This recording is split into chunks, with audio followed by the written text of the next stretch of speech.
Chapter 7, Love Isn't Blind. Sunday dinners at the Daniels apartment were a ritual.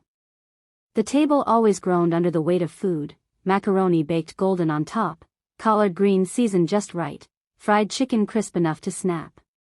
The smells curled through the hallways, pulling neighbors into casual conversation outside the door. Micah sat at her usual spot across from her mother, fork idly pushing peas around her plate. Normally, she loved these meals, loved the laughter, the rhythm of her family's voices filling the room. But tonight, she couldn't shake the sharp echo of Keisha's words, "He'll never be done with me. We're forever tied." Her mother noticed instantly. "Baby, what's wrong?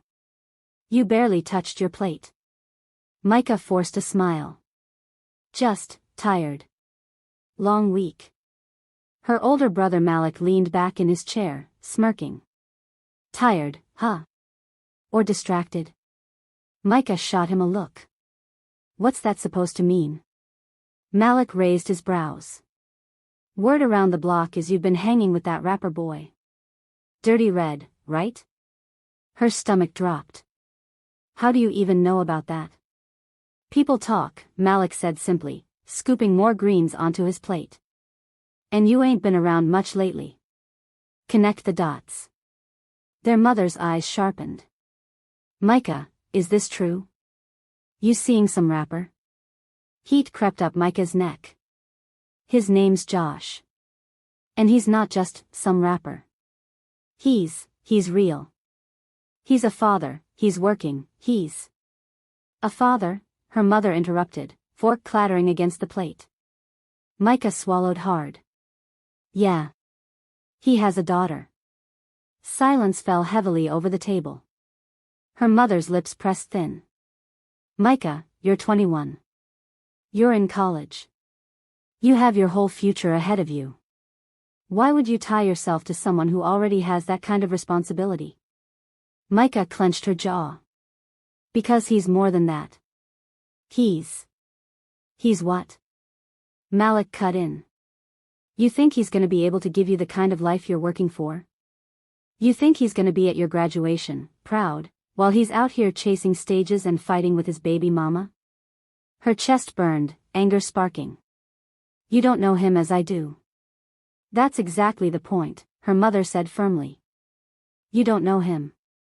Not really. Men like that? They come with baggage. And baggage has a way of dragging you down, baby." Micah pushed her plate back, appetite gone. Love isn't about convenience. It's about seeing someone for who they are and still choosing them. Her mother's eyes softened, but her voice stayed stern. "Love also means protecting yourself, Micah. Don't confuse struggle with romance." The words stung because part of her feared they might be true. Later that night, back in her dorm room, Micah's phone buzzed.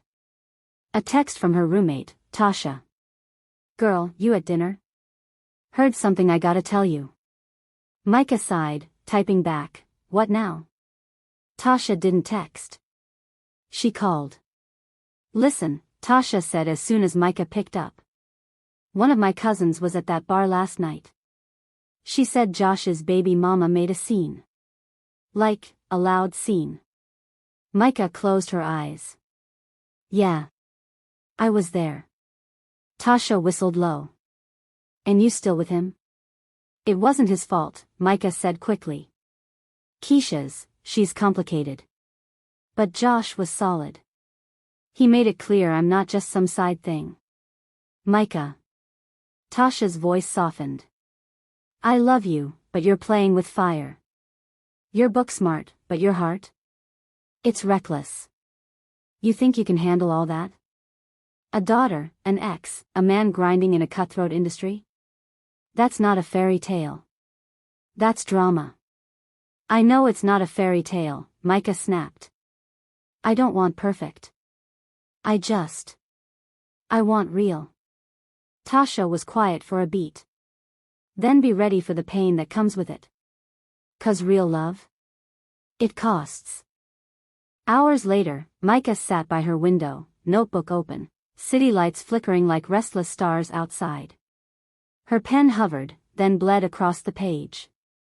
They tell me love should be safe. Clean. Easy. But what I feel isn't safe, and it isn't easy.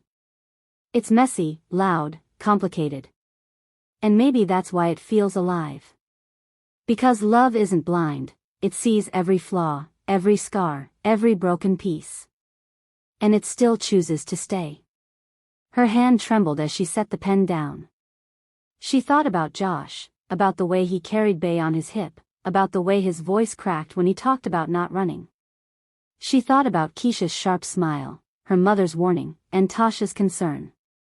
Everyone had an opinion. Everyone saw risk. But when Micah closed her eyes, she didn't see risk.